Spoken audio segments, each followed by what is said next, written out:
اور سوچنا چاہیے ہر مسلمان کو جو یہاں جمع ہے اور جہاں تک میری آواز جا رہی ہے اور ان چینلوں کے ذریعے جہاں جہاں تک یہ تقریر پہنچ جائے، میرے بھائیوں یہ سوچنا چاہیے کہ یہ ساتوں خوبیاں ہمارے اندر پائی جا رہی ہیں یا نہیں پائی جا رہی ہیں۔ اگر یہ 7 خوبیاں ہمارے اندر نہیں پائی جا رہی تو جنت و جہنم تو بہت دور کی بات، قیامت کا دن ہی ہمارے لیے بہت دردناک اور سخت دن ہے، ہم اس دن سے ہی نہیں نپٹ پائیں گے۔ یہ 7 قسم کے لوگ کون ہیں؟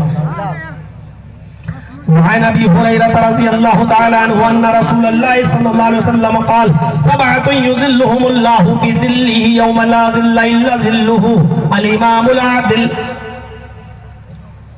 نبی اکرم صلی اللہ علیہ وسلم نے فرمایا 7 قسم کے لوگ عرش کے سائے میں ہوں گے، اس دن اللہ کے عرش کے سائے کے علاوہ کوئی دوسرا سایہ نہیں ہوگا۔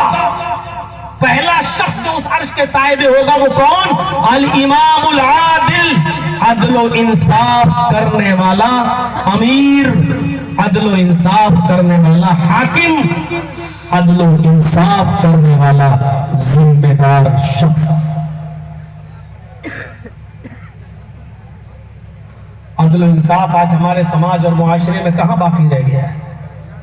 یہ حدیث صرف امیر کے لیے ہی نہیں ہے، یہ حدیث صرف حاکم وقت اور امیر المومنین ہی کے لیے نہیں ہے، آپ بھی حاکم ہیں۔ کلکم مسئول، کلکم راعٍ وکلکم مسئول عن رعیتہ، تم میں سے ہر شخص راعی ہے، چرواہا ہے، اور اس سے اس کی چراگاہ کے بارے میں سوال ہوگا۔ ایک باپ اپنے گھر کا نگراں ہے، باپ سے اس کے گھر کے تعلق سے، مرد سے اس کے گھر کے تعلق سے سوال کیا جائے گا۔ یاد رکھیے گا، آپ کے 4 بیٹے ہیں، 3 بیٹیاں ہیں، تینوں بیٹیوں کی شادی کر دی، موٹر سائیکل دے دی، 4 ویلر دے دیا، گاڑی دے دی، لیکن آپ نے اپنی بیٹیوں کو اپنی وراثت اور زمین سے حق نہیں دیا، ان کو حصہ نہیں دیا، تو آپ بھی عرش کا سایہ نہیں پائیں گے۔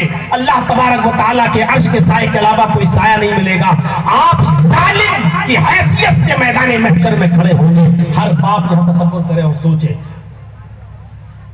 آپ یہ مت سوچو کہ اس حمام میں صرف آپ سب ننگے ہو، یہ اسٹیج پر بیٹھے ہوئے بڑے بڑے ملا مولوی ننگے نظر آئیں گے۔ بیٹی کی شادی کر دی، دے تو دی موٹر سائیکل، زمین میں سے حصہ بھی ملے گا، ملے گا۔ گاڑی دینے کے بارے میں اللہ کے نبی کا حکم نہیں ہے، 4 ویلر دینے